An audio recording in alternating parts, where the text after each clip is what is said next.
So The Conjuring, The Devil Made Me Do It is a movie released in 2021 starring Vera Farmiga and Patrick Wilson and directed by Michael Chavez. So this movie is the third installment in the Conjuring series and centres around Arne, who is on trial after murdering his landlord after stabbing him to death. But the key aspect or the key part of his defence is that he was possessed at the time, and it's down to the Warrens to prove, in fact, that actually he was possessed and therefore not in control of his actions, to try and argue the case down from murder down to manslaughter. Now, unlike the previous two Conjuring movies, at the very beginning, we don't deal with an unrelated incident or unrelated case. We deal with the family at the very beginning. And this is the exorcism of a young 8-year-old boy in trying to take the demon, obviously, out of his body and remove the possession.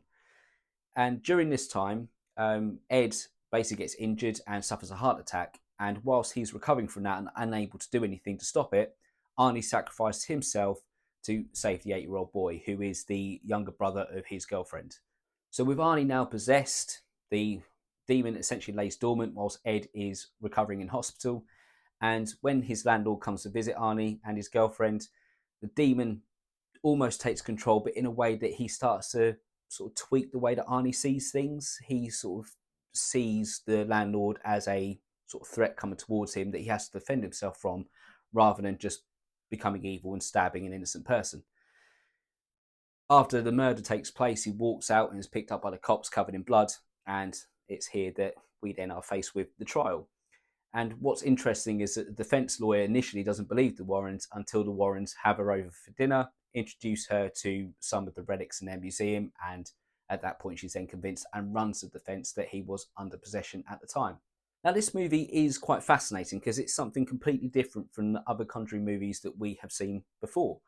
This isn't about a sort of case taking place at the time. It's the Warrens having to investigate and deal with the case after it's happened, essentially.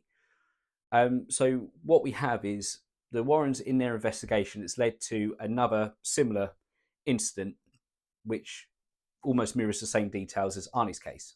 So during the Warrens' investigation, they are led to an almost identical case involving a missing girl, where Lorraine then has her visions and it leads to the recovery of the girl's body. And it's that sort of case in its similarity, but it's also its location, that leads them to realise actually what's going on. And the fact is that it's a witch that's taking control of Arnie rather than a demon possessing him, which again is completely different to what we've seen before as well. And it would be very easy to be pulled out of this movie, I would say. It's very difficult to keep you engaged in something where it's a haunting isn't actually taking place at the time. It's all very much in flashback. But this film does a very good job of keeping your attention and keeping you engaged with it. It still does do a very good job in scaring you because the investigation does lead into sort of like dark parts where they are not necessarily going flashback, but seeing visions of the past in present day, if you get what I mean. And sort of throughout those points, the tension does build up, and these Conjuring movies are very good at building the tension behind it. And some of the effects in this are just, once again, absolutely fantastic. In particular, the waterbed scene where you see young boys laying on top of the waterbed, but underneath there's something pushing up from underneath. Those parts in there just freaky because it doesn't immediately draw your attention to it. It's just going on in the background, and then when you see it, you can't unsee it. It's I love those parts in it, and the Conjuring movies are just full of those segments.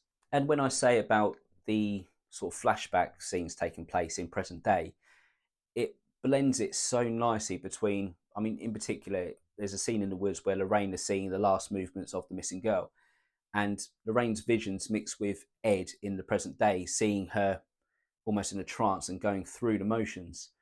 It's fantastic.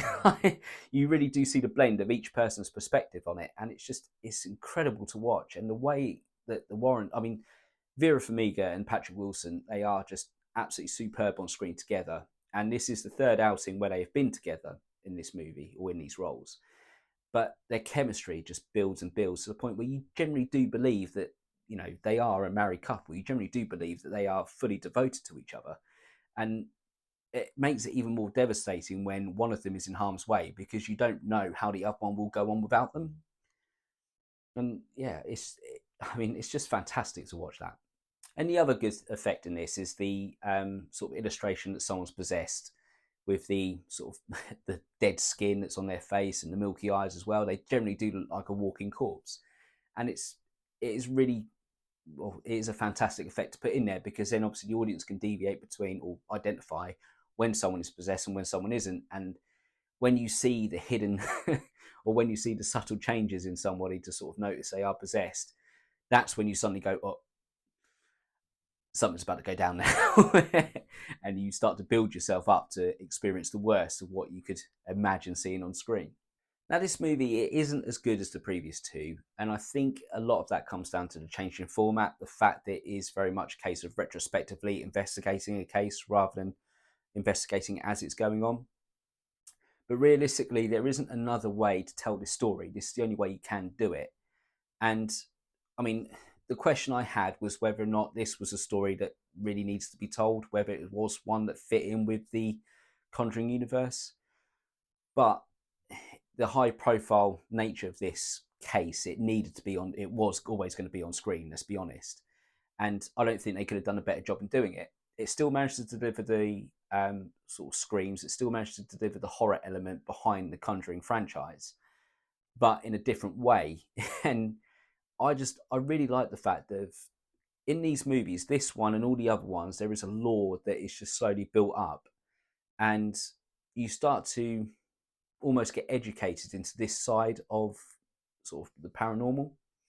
And whether it's real or not, whether you believe it, whether you don't, there is still a sort of dedicated degree of study behind all of this, and it is quite interesting to read about, or interesting to know about, especially when you see it sort of play out and it being a true story from the Warrens' point of view.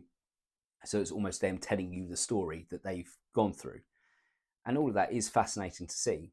But because of the drop off in quality or delivery in this movie, albeit it does have its very good moments, I will go with an overall rating of 3 stars. So that was my review of The Conjuring, The Devil Made Me Do It. Have you guys seen it? What did you guys think about it? Whatever you guys thought, please pop it in the comment section below. As always, thank you very much for watching this video. I will be back with another one shortly, but until then, you guys take it easy, and I'll catch you on the next one.